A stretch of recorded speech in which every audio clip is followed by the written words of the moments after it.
Yo, Big C in the house. You know the name. Finn Posse Podcast. Changing the game. Fizz up high. Feel the aqua and orange. Miami Heat blazing. We scorching the floor. Marino the tour. We stacking the saga. Legacy deep, call it football nirvana. Big C, break it down, got the stats in his veins. Play-by-play knowledge like he's calling the chains. Fins flying on the field, opponents feel the blast. Tyreek cheetah speed, leaving DBs in the past. Waddle with the wiggle, defense with the clamp. Aqua drip so clean, whole squash the champ. Tune in, Big C, got the mic on lock. Finn Posse Podcast, it's the cream of the crop. Breaking news, hot takes, repping the block. For the Dolphin faithful, it's the one-stop shop. Finn Posse. We the voice of the fans. Miami stand tall, got the world in our hands. Best podcast, yo, ain't no debate. Big C, big vibes, setting it straight. Defense smash, call it Aqua Tsunami. X locking routes like a South Beach Armani. O-line holding strong, trenches like a fortress. Big C dissected, no stack goes dormant.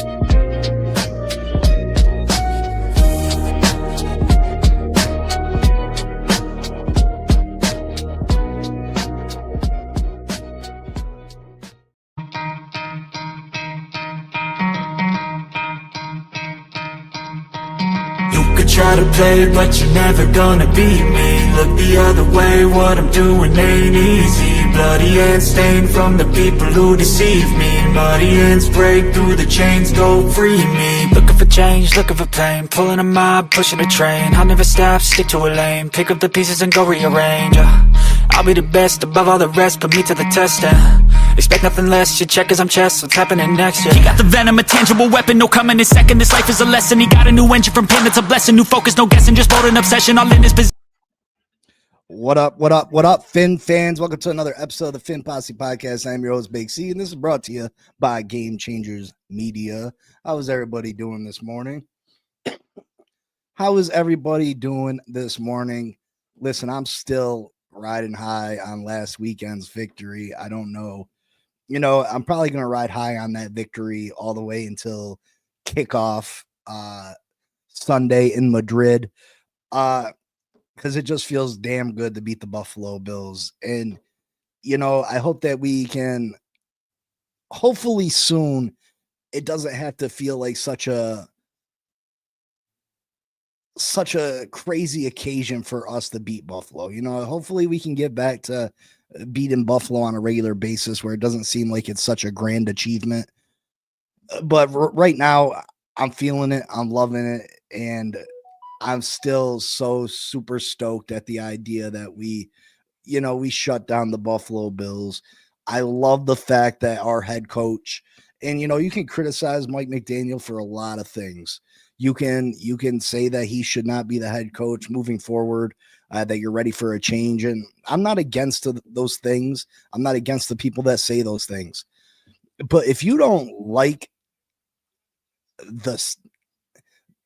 the vibe this guy gets off, if you don't like the style this man gives off, the fact that he pulled up to where the Buffalo Bills fans hang out in South Florida and trolled them, rolled down his window and was giving them the business. Listen, that to me, I love that. I love it. I absolutely love that he pulled up to the bar and was like, yo, how you guys feeling? How y'all doing? You know what I mean? Like, super, super love it. Super love it. Cliff says Fins vs Commanders snooze fest. Listen, what up? Good morning, Irving. Good morning, Cliff. Anybody else in the building? Let me not miss any good mornings.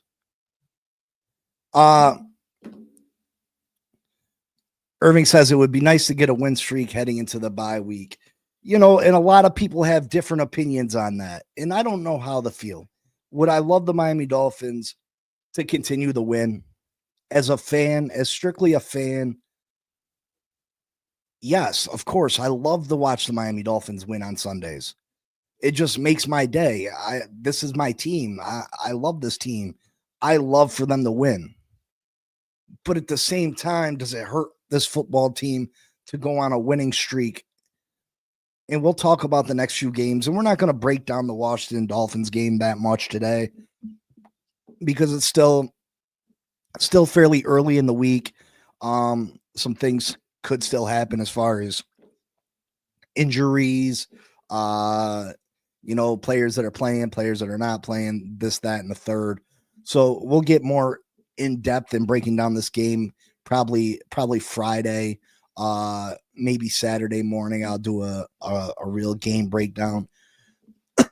But the Miami Dolphins, if you take a look at the schedule, we have Washington, we have New Orleans, and we have the Jets, right? In between there, we have a bye. The Miami Dolphins, where are we sitting at? 3-7. We're sitting at 3-7. Over the course of the next 4 weeks, it's not unrealistic to think that we're sitting at 6-7. It's not unrealistic to think that we're sitting at 6-7. And then that puts you, especially the way that the AFC is rounding out right now. You got the Patriots playing at a very high level. Let's take a look at the standings. Let's take a look at the standings just so you can get an idea of, this has been a very weird season, a very, very weird season to me. Teams beating teams that, usually don't have any business beating them. So let's take a look. So the AFC East, 8-2 Patriots, obviously they're playing fantastic. They've won 7 straight. You got the Bills sitting at 6-3. They still have quite a few tough games ahead of them. So Buffalo could drop some games. The Dolphins 3-7, Jets 2-7. Jets have won 2 straight. But, you can't win football games on a consistent basis when your quarterback can't throw for 100 yards. So nobody should be concerned with the Jets. Steelers 5-4 leading the AFC North. The Steelers are very, very super inconsistent.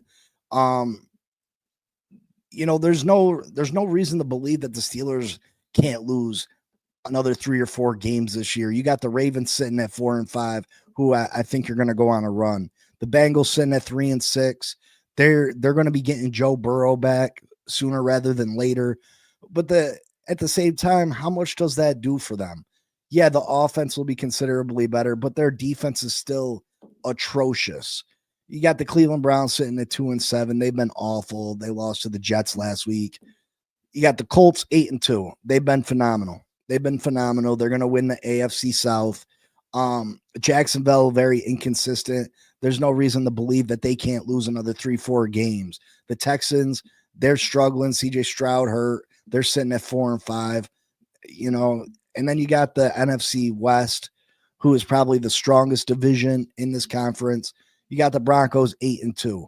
Bo Nix has not been a very good quarterback, though. If you can go by what people say about Bo Nix, but if you watch Bo Nix play football and you tell me that you believe he's a real franchise quarterback, I just don't see it. Me personally, I don't see it. I don't think Bo Nix is a franchise quarterback. I think he'll end up fizzling out. I think he gets lucky. He gets super lucky. He's got defense. Bo Nix will not be the starting quarterback of the Broncos in 7 years. I trust that. He might get through. He'll get through his rookie contract. He might get that 5th-year extension, but don't look for the Broncos to give him $70 million when it comes time to pay Bo Nix. I don't believe that will happen. You got the Chargers at 7-3, but they're dealing with so many injuries. It's not, it wouldn't be unrealistic to think that they could go on a losing streak. You got the Chiefs at 5-4, who have been inconsistent, and then the Raiders end out that division at 2-7. So if the Miami Dolphins win 3 straight, I think that could put the Miami Dolphins right in the thick of things as far as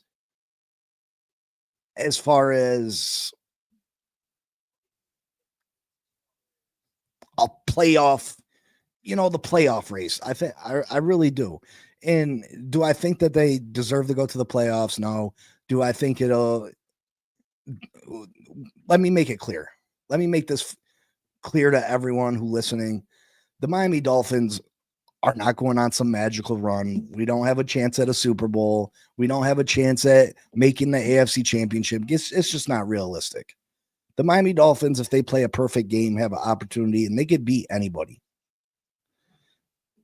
Cliff, it's my job to talk about every scenario. Do I believe that they're going to the playoffs? No, not at all. No, not at all.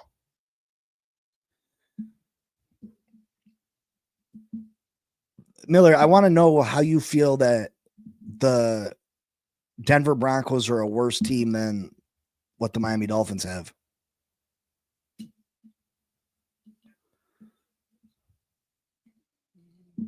You know what I mean? How are the Denver Broncos a worse team than the Miami Dolphins have?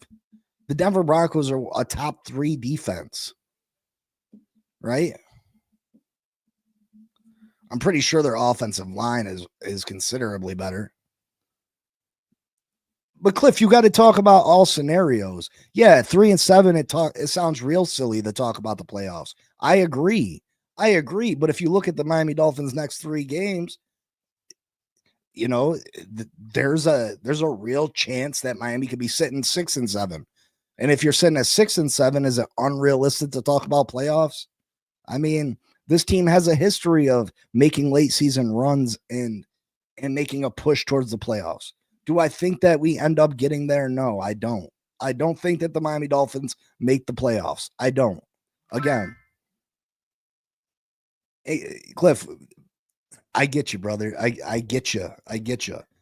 But you got to explore all possibilities. You explore all possibilities. Now we have the Washington Commanders who are sitting 3-7. And when at the beginning of the year, when I took a look at the schedule, this is why you can never count wins and losses at the beginning of the season.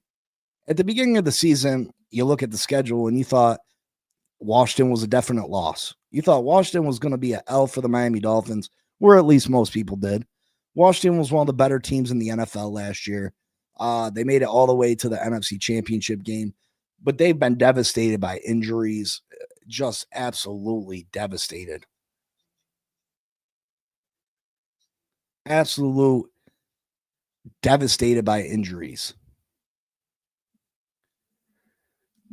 Miller, a top 3 receiver don't mean nothing if you can't block in the running game, you can't block for your passing game, and you can't stop the run. I don't care. You can give, I just don't get it. Look what Patrick Mahomes and the Kansas City Chiefs did with a terrible offensive line against the Chiefs. It don't matter who you have at quarterback. It don't matter who you have at receiver. If you can't do the fundamental things in football, you're not going to be successful.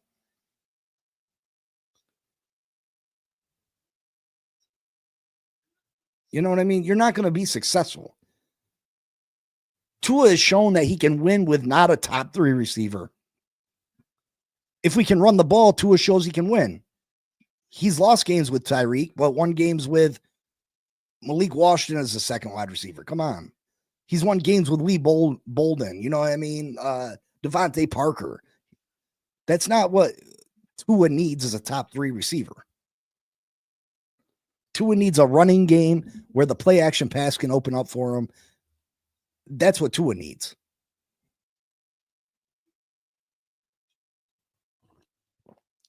And Irving, Washington has struggled even with Jaden Daniels, but I'm going to go. Let's listen to this list of injuries that Washington has suffered this year. I heard this list yesterday and I was absolutely baffled. You know, you think your team has dealt with some injuries until you hear this list. Tackle Lucas Nang, he's on injured reserve. Brandon Dillon, tight end, he's questionable. Kendra Jones, linebacker, he's questionable for this game. Drake Jackson, defensive end, he's on injured reserve. Josh Drayden, cornerback, he's questionable. Let's see. Luke McCaffrey, injured reserve. Trey Amos, their rookie, injured reserve. Rookie corner. Austin Eckler, running back, injured reserve. Tyler Lawson, center, questionable. Let's see. Marshawn Lattimore, cornerback, injured reserve. Dietrich Wise, their defensive end, injured reserve. Noah Brown, wide receiver, injured reserve. Tyree Jackson, tight end, injured reserve. Ricky Seals-Jones, tight end, questionable. Darion Payne is suspended for this game.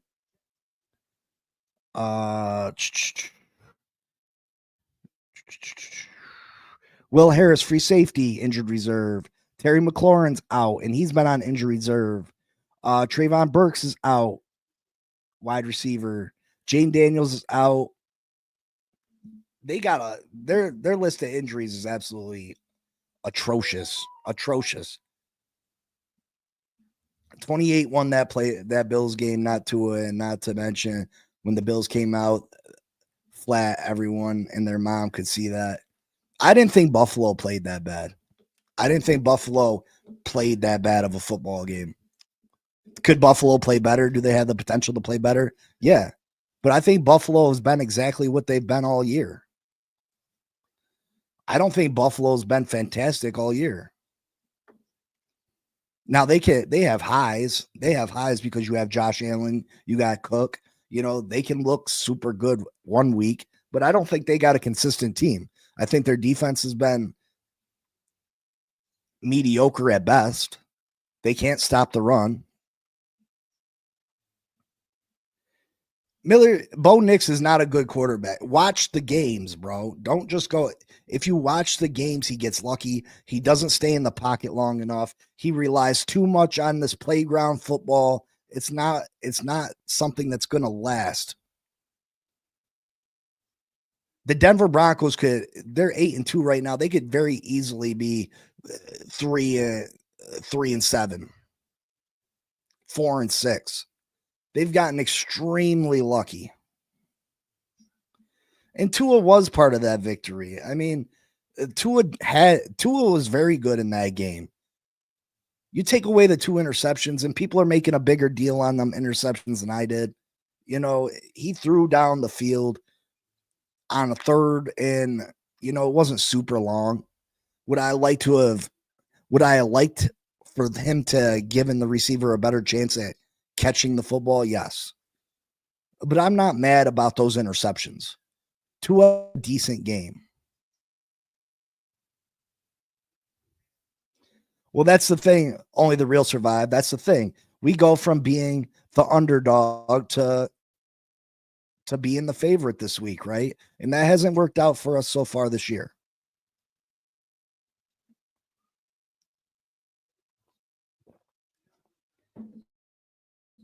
Yeah, I don't feel like the Buffalo Bills did not give us that game whatsoever. I'm not okay with that. I'm not okay with someone trying to act like Buffalo lost that game and Miami didn't win it. You know, like they gave us the game. I'm not cool with that. I'm not okay with it. I'm not going to allow someone to sit here and say that. The turnovers, you can question the Josh Allen interception, but those fumbles, we went out there and we made them fumble the ball. They didn't just drop the ball or holding on to the ball loosely and the ball slipped out. No, we took those away. We punched that football out. We made plays to win that football game. We took advantage of a very weak Buffalo Bills run defense, and Devon Achane did have a great game. But to say that Tua didn't have anything to do with it, Tua didn't hit Waddle for a 50-yard touchdown. Perfect pass. He didn't do that. He didn't hit Malik Washington in the back of the end zone with a perfect pass.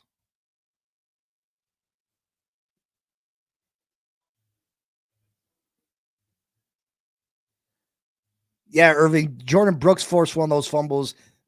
I heard another podcaster. They're giving Jack Jones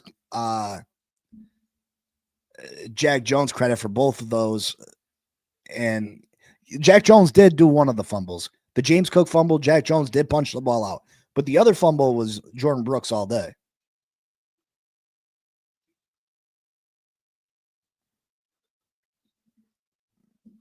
Only the real survive says I'm talking about the energy. You can tell they did not get off for us. I think that's what the Buffalo Bills have looked like pretty much all year, though. Buffalo doesn't have that Super Bowl team this year. They just don't. And then they're crying about the heat again. Like, I don't want to hear that shit. We can go play in the cold, but they can't come play in the heat. I agree, Irving. I agree. And again, people want to give, it makes sense. If it's third and 24 instead of running a screenplay, hear me out. Let's say it's 3rd and 24. And a lot of times the team will hand the ball off, or lots of times the team will do a little screenplay. Why not throw the ball deep downfield? And there's positive things that can happen when you throw the ball downfield. First off, the player can make the catch. They can make the catch. Secondly, there can be pass interference. There can be a pass interference and the ball gets moved down the field. And especially if it's at the end of the half, if it's at the end of the half and there's a defensive penalty, the offense will get another play. I'm not mad at throwing the football downfield. 3rd and 9, I think is manageable still. I wouldn't do it on 3rd and 9. 3rd and 10, I wouldn't do it on 3rd and 10. I think that's yards that you can get. But 3rd and 15, 3rd and 20, 3rd and 25, throw that ball down there and do exactly what Tua did on those 3rd and 9s and 3rd and 10s. They were arm punts. I'm not super mad with them. I'm not mad at that. They're better than Tua trying to throw the ball over the middle and turning the ball over. I'm not mad about those 2 interceptions. Miss Finn says, don't let them lie to you. Buffalo has some major issues. If teams stop Cook from contributing, I'm not sure Allen could be Superman and win it anymore. Again, check out Miss Finn's channel. I agree, Miss Finn's. Miss Finn's hit it right on the head. If you stop what the Buffalo Bills do to the highest degree, and that's run the football with James Cook, Josh Allen doesn't have the weapons to go out there and put it on you. Josh Allen is getting older in age. Now, Josh Allen made some great plays at the end of the game for the Buffalo Bills to get them down the field to score another touchdown. He is such a great quarterback. But at some point, when are the Buffalo Bills going to realize that Josh Allen can't do it on his own? The Buffalo Bills failed to get Jalen Waddle at the trade deadline because they didn't want to come off a 2026 first-round pick instead of a 2027 first-round pick. Shame on the Buffalo Bills front office. Shame on them. Because I think Jalen Waddle could have done a lot of great things for the Buffalo Bills. I'm happy that it didn't happen. I'm super stoked that it didn't happen because I would hate to see Jalen Waddle over in the Buffalo Bills uniform. But at some point, you continue. Same with Kansas City to a point. When's the last time Kansas City's had an elite wide receiver over there? You take advantage and you got a great quarterback, but get him some elite weapons. Go out and get him some elite weapons.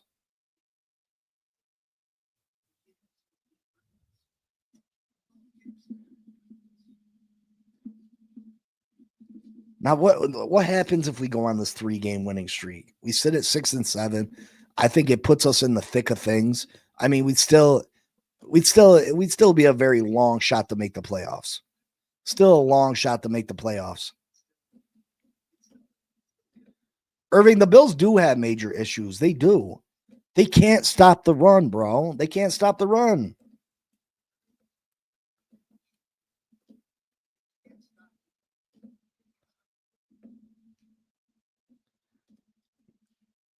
The Buffalo Bills can't stop the run, and they don't have an elite receiver.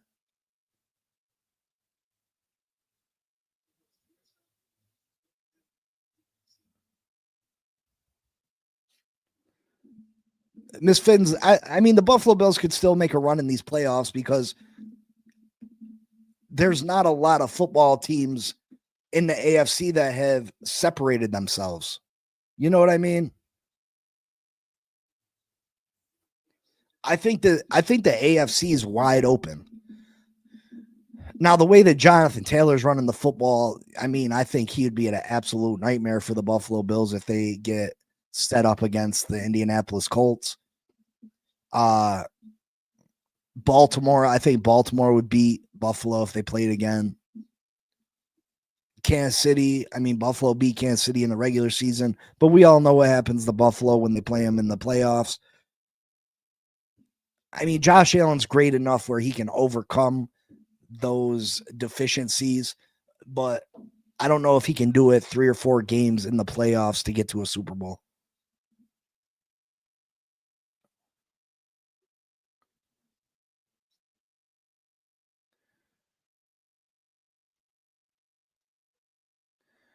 Miss Finn says, I get what you mean. The AFC is wide open, but with that being said, I don't think Bills are a shoe-in like they have been in the past. Yeah, and I don't feel like anybody's a real shoe-in right now. I mean, Indianapolis is going to make the playoffs. They're in a weak division. They're sitting at 8-2.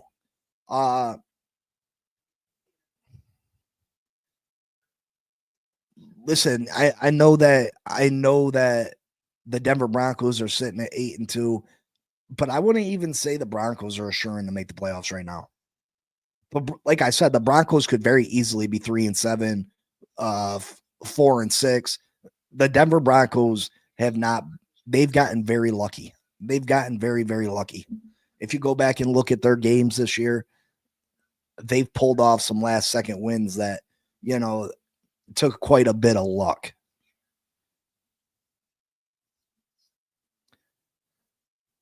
Bonnie says, I think it's possible that the Bills don't even make the playoffs. The rest of their schedule isn't easy. Let's take a look at the rest of the Bills' schedule. Now, you know, people said I was a crazy and said I was a hater. People said I was crazy and that I was a hater at the beginning of the season because I said this. I did say that, and I went through the Bills' schedule,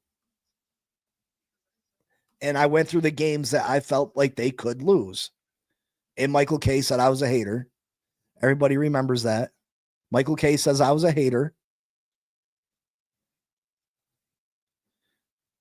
But I went through the list of games that the Buffalo Bills could lose. And, they're favored in every game. Favored in every game. I said, that doesn't matter. It doesn't matter if they're favored in every game. I said, these are games I could see them losing. I'm not saying that they're going to lose all these games, but they're games that I definitely could see them losing. So this week they got the Bucks. The Bucks aren't a shoe-in. The Bucks could absolutely beat the Buffalo Bills. Are we in agreement? Are we in agreement? Then they got the Steelers. They could lose to the Steelers, right? They could lose to the Pittsburgh Steelers. Or no, they got the Steelers. First, they got the Texans. They're probably going to beat the Texans, right? So what's Buffalo at right now? 6-3. So let's say they lose to the Bucks. That takes them to 6-4. Let's say they beat the Texans. That's 7-4. Steelers, they could absolutely lose that game. I'm not saying they will. I think it's a toss-up. Then you got the Bengals. Joe Burrow's probably going to be back. Bills defense is better than the Bengals defense. Bengals are at home. The Bills could lose it. I'd say that Buffalo probably has a better chance to win that game than to lose it. But I wouldn't be surprised. I wouldn't be surprised if the Bengals beat the Bills. The Bengals, if kind of gave the Bills problems. Then the Bills got the Patriots. Patriots have already beat them once. They're sitting at the head of the division, playing really good football. The Bills could lose that football game. They got the Cleveland Browns. They should beat Cleveland. That should be another win. Then the Buffalo Bills got the Philadelphia Eagles. That's probably absolutely a loss. That's probably a loss. They're on the road against the world champs. That should be a loss.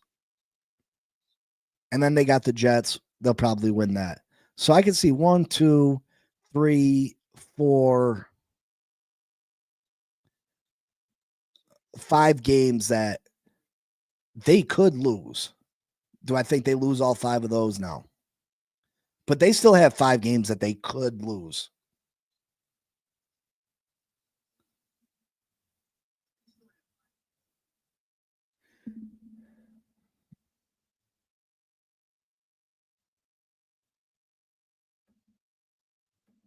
Make sure you hit that like button, subscribe, comment, share. I appreciate y'all. You know that.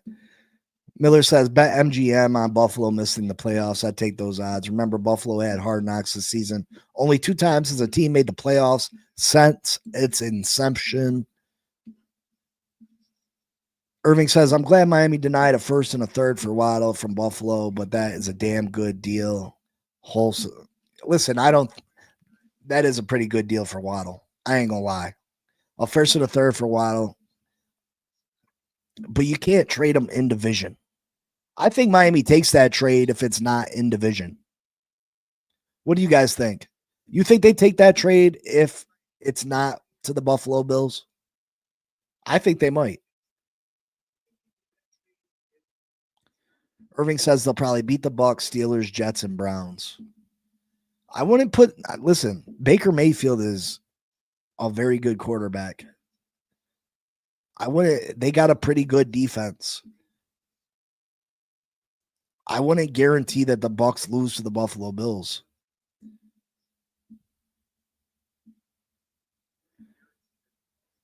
This Vince for sure. For some people are saying the Bills might not squeeze in the playoffs.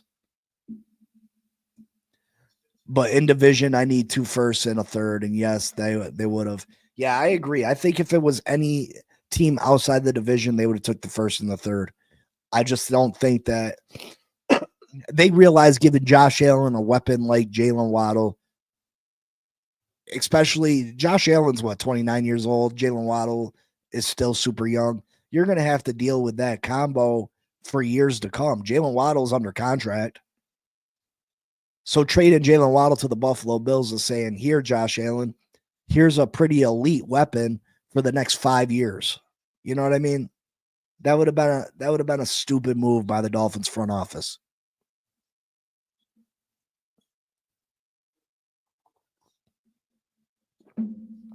I mean, Miller, a 2020, a first is a first. You know what I mean? Now let's take a look at the other side of the spectrum. You know, a lot of fans don't want to see us go on this winning streak because it hurts our draft odds. Right? They don't want to see us go on this win streak because it hurts our draft stock, our draft position.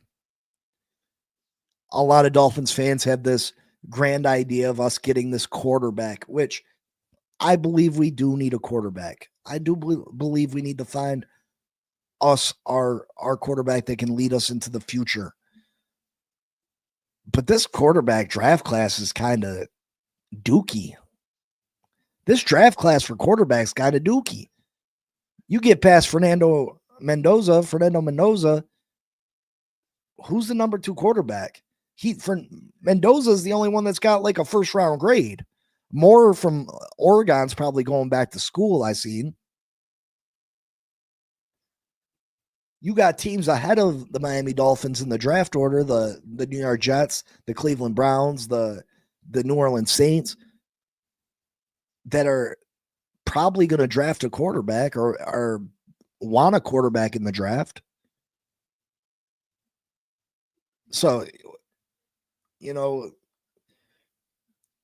what are your options there? What are your options? What's this, having a top 10 pick if the quarterback's not there? I mean, it's great to have a top 10 pick, don't get me wrong. But there's no quarterback that's going to be available whether we lose out or win out that's going to be available worth a first round draft pick in my opinion.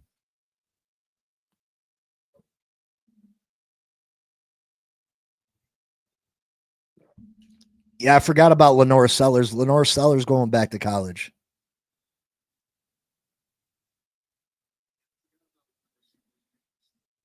Miller, you can't say any quarterback in college can save a franchise when you don't know what they're going to look like. Like, there's been too many instances where college players are absolutely great. They get to the NFL and they just don't pan out. It's a different game, it's a different situation. So next year's draft class should be, next 2027's quarterback class should be loaded. And like I said, I think the best route for this team to go in, and a lot of people, listen, you can say what you want, you can criticize my opinion, and I'm not saying that I'm right. But I think the Dolphins' best course of action is to continue to draft this team. Best player available at positions of need. Best player available at positions of need. And I mean, there's a lot of positions of need on this football team. But I think if you do that again this year, in 2026 draft, maybe you keep Mike McDaniel and Tua around just because of Tua's contract. I don't think it makes sense to replace one and not the other. If you're going to keep Tua, you might as well keep McDaniel and vice versa. Not vice versa, but you can't get out of the Tua contract. Because I'm not going to lie, I would love to see what Mike McDaniel could do with a quarterback that has all the weapons. I'd love to see what Mike McDaniel could do with a scrambling quarterback. I'd love to see what Mike McDaniel could do with a quarterback that has a rocket arm. I would love to see what Mike McDaniel could do with Josh Allen. Because I think Mike McDaniel is a very bright offensive play caller. And I think Mike McDaniel's play calling has been very limited because of Tua Tagovailoa. But if you're going to keep Tua, you might as well keep Mike McDaniel for one more year.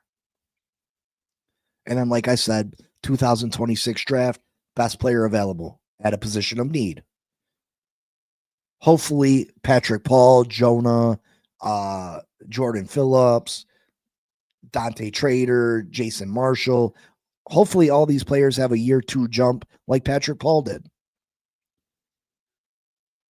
Hopefully, Chop Robinson can get it going.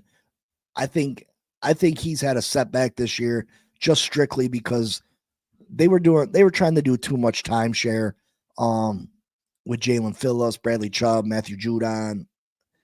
A player like Chop Robinson, especially a young player, they need the repetitions. They need the snaps. They need to be able to get into a groove. And if you're getting pulled in and pulled out every 2 plays, it's hard to get a feel for the game. It's hard to get any kind of momentum going.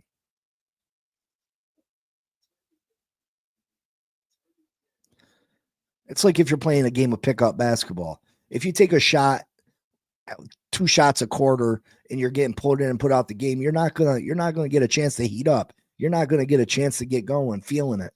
You know what I mean? But I think if you add a draft class, and we got a first round pick, a second round pick, and 3 third round picks right now. That's 5 picks in the first, 100 picks in the NFL draft. You add those 5 picks to Kenneth Grant, Jordan Phillips, Patrick Paul, Ali Gordon, Jalen Waddle, all the key players on our football team. You add those 5 picks in, and then when 2027 gets here, you're able to move off from Tua, We should have a boatload of salary cap. We should have one of the youngest teams in the league, and we should be able to go out and draft a quarterback. And that quarterback should come into a fairly good football team. That quarterback should be coming into a fairly good football team because of all the draft picks you've had, because of the other player, the fundamental players that we have, the Jordan Brookses, the Fitzpatricks, the Waddles, the Achans, you know what I mean? Those type of players that are already good. Mixed in with all our draft picks that we've made over the last 2 years, we should have a pretty solid football team. And then not to mention, you got $100 million plus in cap space to fill the rest of the holes that you might have. And then you got a quarterback coming in, a rookie, who's got a pretty elite roster, hopefully, between draft picks and free agent money, that you got 5 years of that quarterback to try to make a run at a Super Bowl before that quarterback's got to get paid. You got 5 years of that quarterback to build around before that quarterback gets paid. Thank you, Miss Finns. Make sure you check out her podcast too. Great work. She's typically on a little bit before my show, Monday through Friday, I believe, unless work pops up. You know how that is. But again, I think that's the way you go at this time. Yeah, we could rip the Band-Aid off from Tua, but we're still not going to be good next year. We're still not going to be good. There's no quarterbacks coming in this draft that I think are going to save this franchise.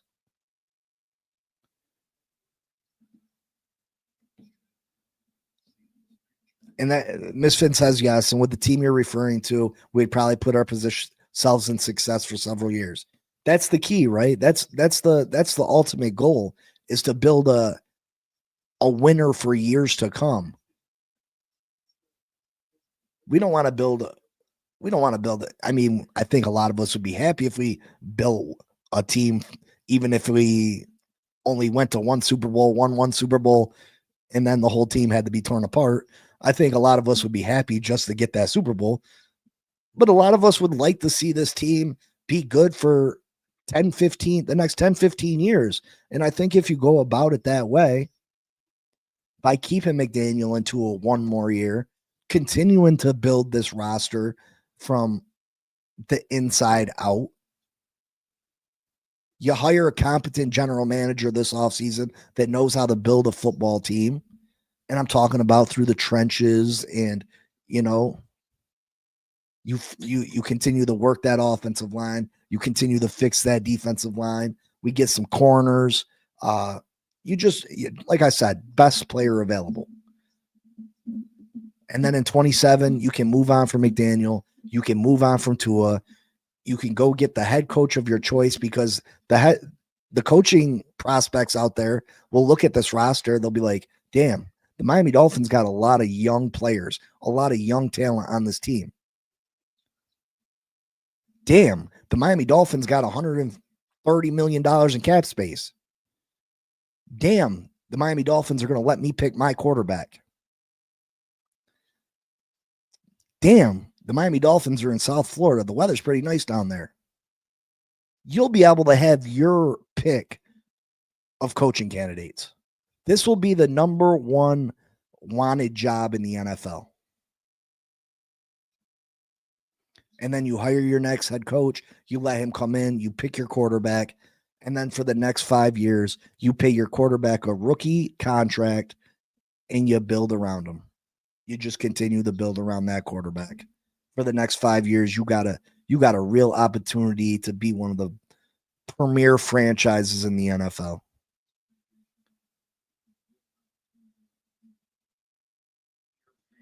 That's just, that's perfect scenario.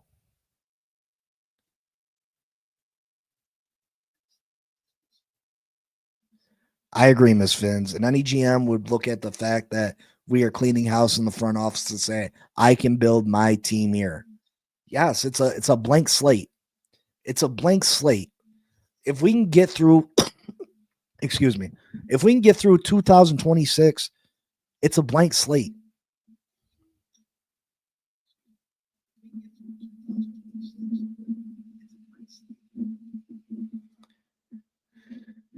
Yeah, we got to hit on the draft picks, but hopefully we're going to bring in a general manager that, I like the picks that we have. Have they produced to the point that I thought that they would initially? No. But I like Kenneth Grant. I like Jordan Phillips. I like Ollie Gordon. I like Dante Trader Jr. I like Jonah. I think all those players are going to end up being good players. I think they're all going to end up being good players. We bring in a new general manager. Hopefully they can identify talent. Again, not only did Chris Greer get fired, you fired the other two guys that were Chris Greer's, cronies, the guys that have been here since 1994, 1998. They've been fired too. The guys that have been going out on the road and telling observing talent, evaluating talent on the road, the collegiate talent, the free agent talent. All those guys have been fired. So hopefully we can get some people in the building that know what the hell they're doing. Know how to identify talent. We already missed with Vrabel. Kick things one more year only if you can't get what you want now. Obviously, you know what I mean? Lofi, yeah, if something's available this year that you just can't pass on, of course, you go for it. I just think it's going to be hard to sell a new head coach that you got to come in here and take Tua in his contract. And I think it's hard to move on from Tua. I think it is. But I mean, if the right head coach is available and they want to rip the Band-Aid off with Tua, then I guess I'm cool with it.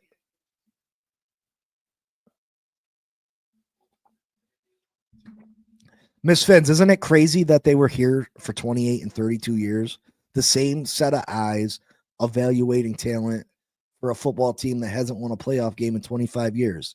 Why haven't these guys been replaced way before this?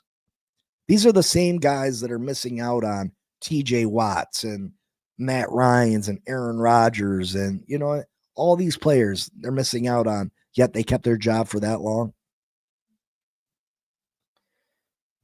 We got a hard sell this year, Lofi. That's why I said in 2027, we got a great sell. It sells itself. When you're able to move on from Tua, if you decide to move on from Mike McDaniel, it sells itself. You got a super young, talented team that you're allowed to pick your own quarterback with a shit ton of cap space. The job sells itself in 2027. You'll have your choice of candidates. This job will be the most coveted job in all the NFL.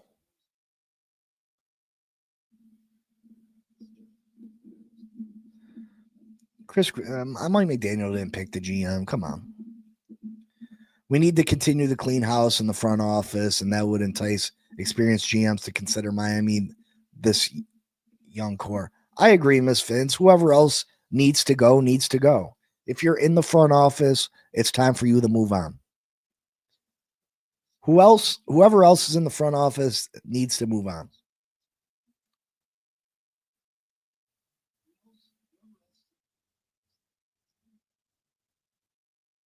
Ramblin' Chef, because for the simple fact, Herbert's the more attractive option strictly because Herbert doesn't have the injury history, and Herbert is your prototypical quarterback that teams feel like a coach feels like they might be able to fix, you can't fix Tua's problems. You can't fix Tua's downfalls. You can fix certain things with Tua, but you can't make Tua's arm stronger, and you can't guarantee that Tua's going to be healthy. That's why Justin Herbert is always going to be the more attractive option over Tua. people are always going to look at Justin Herbert and like, well, if I had my opportunity with him, maybe I can turn him into this. Tua's not that quarterback. He's not that type of athlete. No matter what you do, you can't make Tua throw the ball farther. No matter what you do, you can't guarantee the next hit isn't the last hit for Tua Tagovailoa.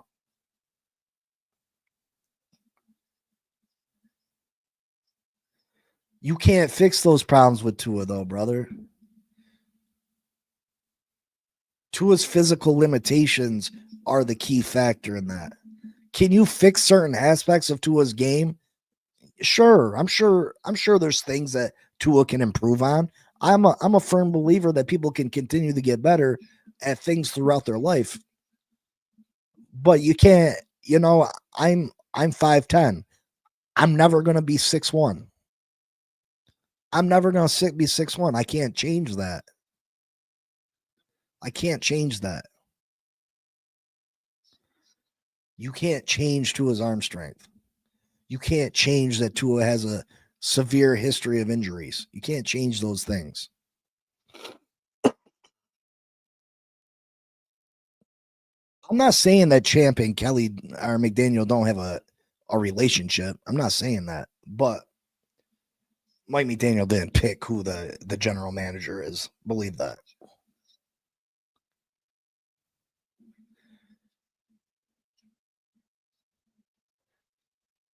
Lofi, I'm not gonna lie. When Tua's playing good football, and this Dolphins team is able to run the football, I like watching the Miami Dolphins. I loved watching them in 23. I think Tua's an interesting watch, an exciting watch. Yeah, he's not going to take off and run, but Tua can put the ball where it needs to be for the most part.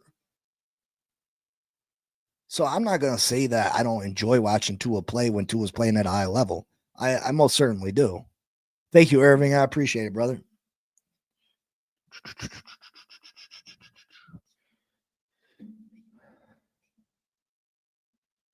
See, Rambling Chef, I said that Danny Dimes wasn't given a fair shot over with the Giants. I had this conversation with my cousin. He's a big Giants fan. Everybody know Mike Jones.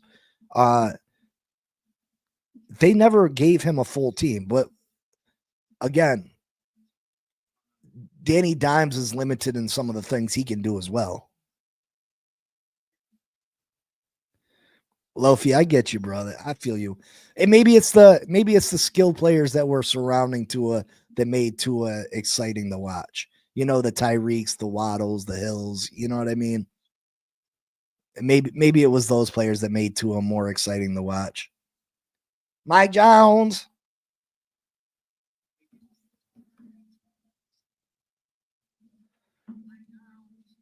Rambling Chef, I don't think it's necessarily how far he throws the football. I think it's the velocity that his deep balls go.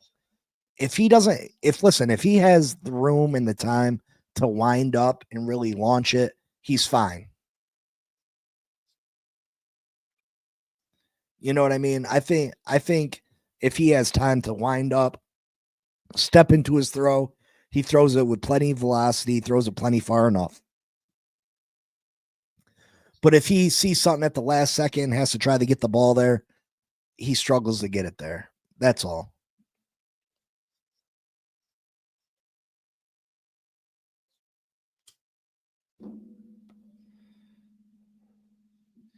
But I want to hear from you guys in the future.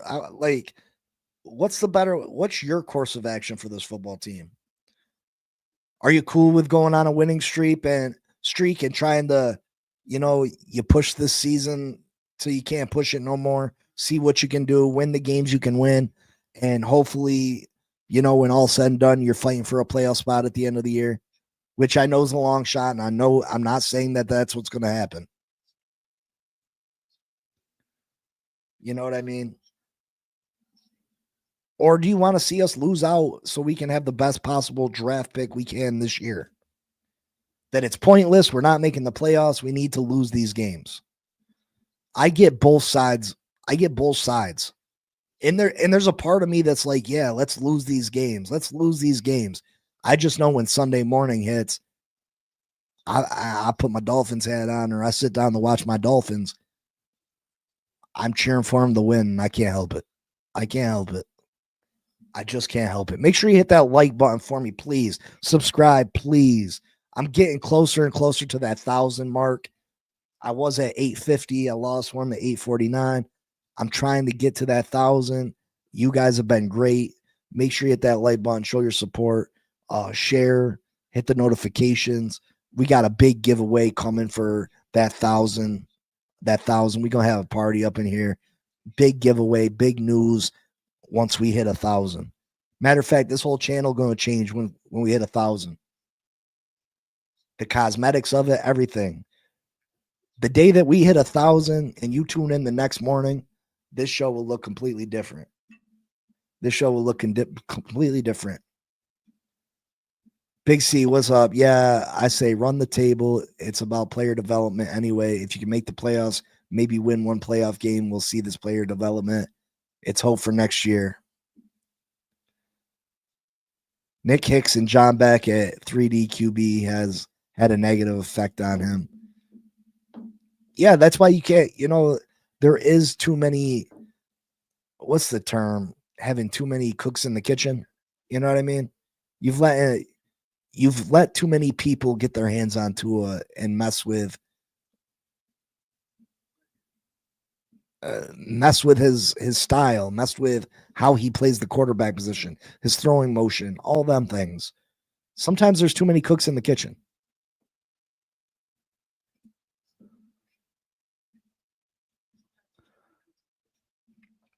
But I will be back tomorrow. We'll break down this Dolphins-Washington game more in depth. I appreciate you all. I love you all. Make sure you check out Miss Finn's channel. Hit that like button, subscribe, comment, share, and we'll see where this team takes us. When this team plays good football, the team can compete with most teams. This team can win most games. But it's a struggle to get them all playing at the same time. Also, we got some good news. Austin Jackson is back to practicing. Larry Borum has played better than what I ever expected him to, but Austin Jackson has returned to practice. After the Washington game, we have our bye week. Hopefully we can get Daniels back. Hopefully we can get Darren Waller back.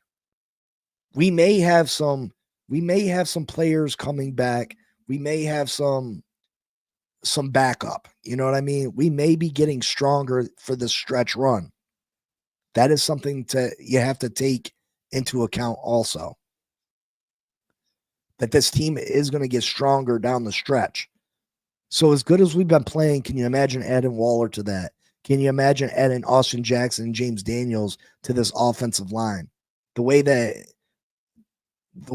Achan's been running the football, if we can get them two guys back, we can be very dangerous. And at the very least, maybe we can be a team that hurts other people's playoff shots. If we can knock out the Pittsburgh Steelers from the playoffs, if we can knock out the Cincinnati Bengals from the playoffs, if we can, knock the Buffalo or the New England Patriots off their because I hate the Patriots too. I hate them too. So I don't want to see them succeed. But I love y'all. I appreciate y'all. I'll see y'all tomorrow. You know what it is. Fins up. Peace. Yo. Big C in the house. You know the name.